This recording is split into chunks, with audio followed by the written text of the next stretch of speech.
3 años han pasado desde que se reportó el primer caso de COVID-19 en Guatemala. El 13 de marzo de 2020, la vida de los guatemaltecos dio un giro de 180 grados al reportarse el primer caso de coronavirus en el país. Un día después de confirmarse el primer caso, el doctor Alejandro Yamatei anunció las primeras medidas para contener el virus. Entre estas, prohibió las actividades masivas de Semana Santa. Además, suspendió las clases desde el nivel primario hasta las universidades por 21 días. Sin embargo, los estudiantes no regresaron a las aulas durante todo el año. Posteriormente, las restricciones se intensificaron. En medio de una pandemia sin precedentes, el presidente Alejandro Yamatei confirmó la apertura de 5 hospitales temporales para la atención de pacientes. El 23 de marzo, 10 días después del primer caso, comenzó a funcionar el Hospital Temporal Parque de la Industria, ubicado en la zona 9 capitalina, el cual se construyó en tiempo récord con el apoyo de la iniciativa privada. Con las gestiones de la ministra de Salud, doctora Amelia Flores, se realizaron diversas acciones para fortalecer los primeros niveles de atención, para detectar oportunamente los casos de COVID-19. Se agilizaron los procesos de compra de pruebas de antígeno y PCR, lo que permitió la descentralización de pruebas. Para evitar la complicación de los casos positivos al virus, las autoridades de salud iniciaron con la distribución de kits de medicamentos para pacientes con síntomas leves a las 29 áreas de salud. El 9 de marzo de 2019, el presidente Alejandro Yamatei presentó el Plan Nacional de Vacunación COVID-19, que fue elaborado por el comité. Este plan confirmó que el personal en primera línea sería el primero en recibir las dosis. Las autoridades del Ministerio de Salud Pública y Asistencia Social han realizado grandes esfuerzos para la contención del virus en el país. Los trabajadores que están en primera línea han sido los héroes en esta emergencia sanitaria. Han entregado todo su esfuerzo, vocación y servicio para favorecer la salud de los pacientes alcanzados por el COVID-19. Gracias a Rosberi por este reportaje especial a través del cual hacemos entonces un recorrido por aquellos días en lo cual estamos mencionando desde el inicio de esta emisión de noticias. ¿Cómo es que nos cambió la vida? Definitivamente ver aquellos datos del Ministerio de Salud de 5 positivos, 2 fallecidos, era duro. Sí. Era duro. Después de 100, 200, 700 personas, 800 personas. Llegamos a superar, es increíble, un número de contagiados, pero así también se venía recuperando la gente, pero muchos también venían perdiendo la vida. Aquellos cierres de carreteras, Pilar, que no podías pasar para Chimaltenango, de Chimaltenango podían venir a la capital, había un cierre total, habían departamentos, municipios que cerraban completamente también sus puertas, la gente no podía salir a la tienda, la gente tenía que esperar a que llegara el súper, muchas veces pedirlo a domicilio. Muchas personas empezaron a reinventarse, empezaron a vender frutas, a vender muchos verduras. Emprendimientos. Sí. Correcto. Mucha gente perdió trabajos porque ya no se podía asistir a esos lugares, tenían que cerrar. Mucha gente no tenía para las rentas. Era increíble. Todo lo que vino a cambiar, no solo Guatemala, el resto del mundo.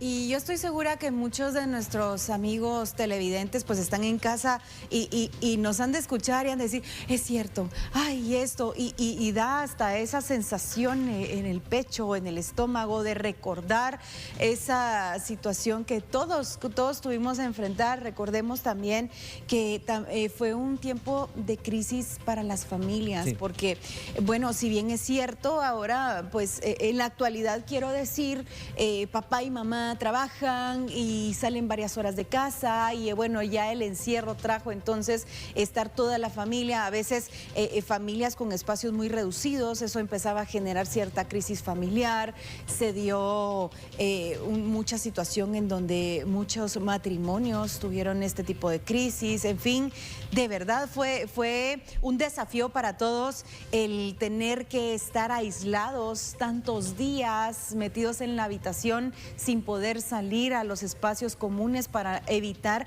que alguien más estuviera en riesgo de contagiarse, tus Correcto. hijos, en Las este caso escuelas. esposo, esposa, quienes tuviesen, las escuelas cerradas. el desafío de llevar la educación a De través de manera manera virtual. O de la televisión, que también se daba. Dios mío, fue un cambio tan radical para todos.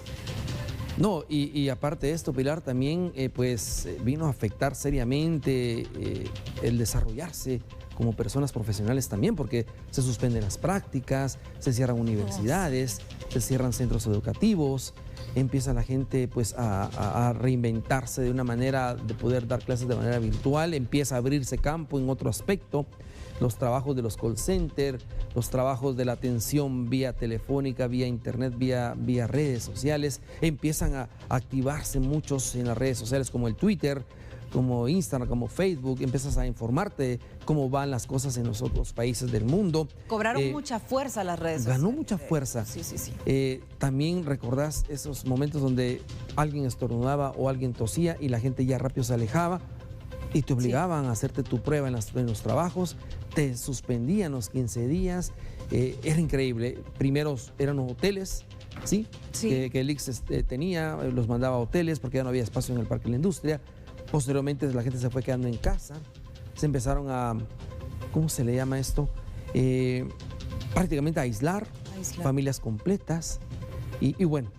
Después de un contagio venía otro contagio a los 8 meses, 9 meses, volvías a tener otra cepa. Y con aquel temor otra vez de pasar por eso nuevamente. Yo me recuerdo que primero el SARS-CoV-2, luego la Delta, que fue también muy mortal en Guatemala, y luego vino la Omicron, que se vienen todas las variantes que se vinieron pues desplazando. Que eso nos vino a sorprender mucho porque todos pensábamos que nos enfrentábamos a una cepa, ¿no? Correcto. Y de repente saber que había otra variante y todavía después esa siguiente mutación y que realmente nos dejaba todos sorprendidos que cómo iba a evolucionar, a qué nos estábamos enfrentando ahora.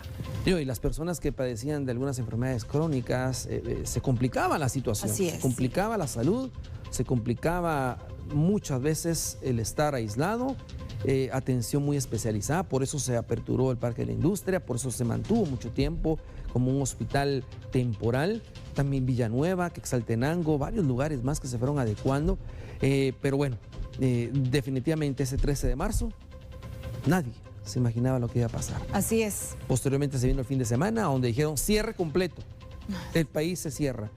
Y ya no podías viajar, extranjeros se quedaron en Guatemala, no pudieron regresar a su país. Cierto. Tuvieron que hacer cuarentena, ¿te recuerdas? Las cuarentenas obligatorias, si venías de viaje, hisopado y cuarentena. Bueno, estos médicos, esos enfermeros, que estuvieron en la primera línea y se mantuvieron por mucho tiempo, también el desgaste físico, ¿no? De los doctores, médicos trabajando 24, 48 horas seguidas, era increíble.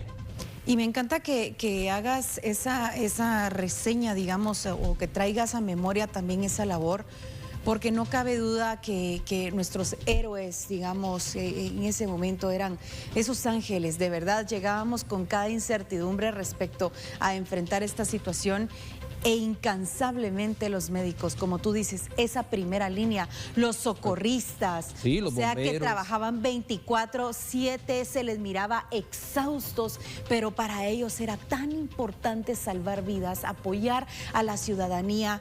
De verdad, un profundo gracias a todos los que estuvieron enfrentando esta primera línea de manera incansable, con el corazón y con el alma. Definitivamente andábamos con nuestro gel, con la mascarilla, algunos con guantes, ¿te recuerdas? Sí, con la careta también. Los bomberos llevaban con su traje completo, porque necesitaban trasladar a las personas, pero no querían contagiarse. También bomberos que perdieron la vida al contagiarse en los departamentos del país, aquí en la ciudad capital, bomberos municipales, bomberos voluntarios, bomberos municipales departamentales, Cruz Roja Guatemalteca, ¿cuántos no se sumaron a esas labores? Y siguen las escuelas de las personas haciendo hisopados, pero ya es mínimo, ha bajado la positividad a un 5%, increíble. Y es tanto lo que podemos recordar hoy, que al final hay algo muy importante y que los expertos continúan haciendo conciencia, y es no dejar de lado el tema de la salud mental.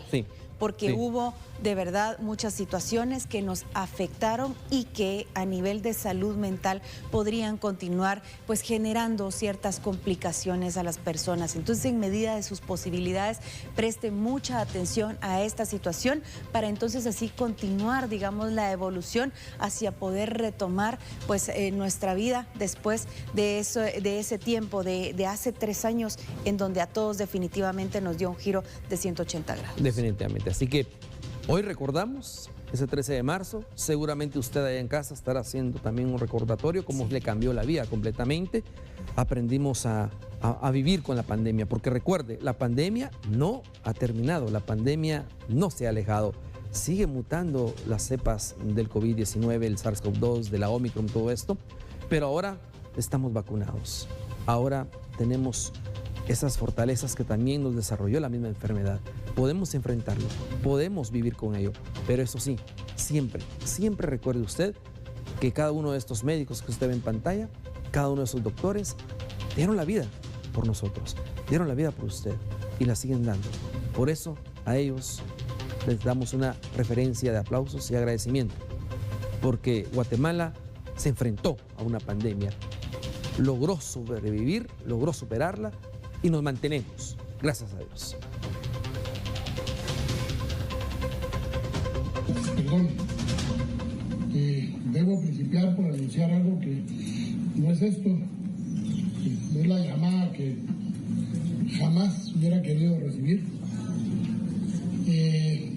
El paciente Herbert Estuardo Cano, un guatemalteco que vino antier de Italia, fue llevado a las instalaciones del centro de Villanueva porque su procedencia era del norte de Italia, venía acompañado o bien acompañado de sus familiares, 3 en total. A la vez venían en ese mismo vuelo de Aeroméxico, venían 5 salvadoreños, los cuales fueron remitidos a su país de origen en forma inmediata. Y declaro que en este momento es oficial la entrada del coronavirus en Guatemala. Tenemos el primer caso.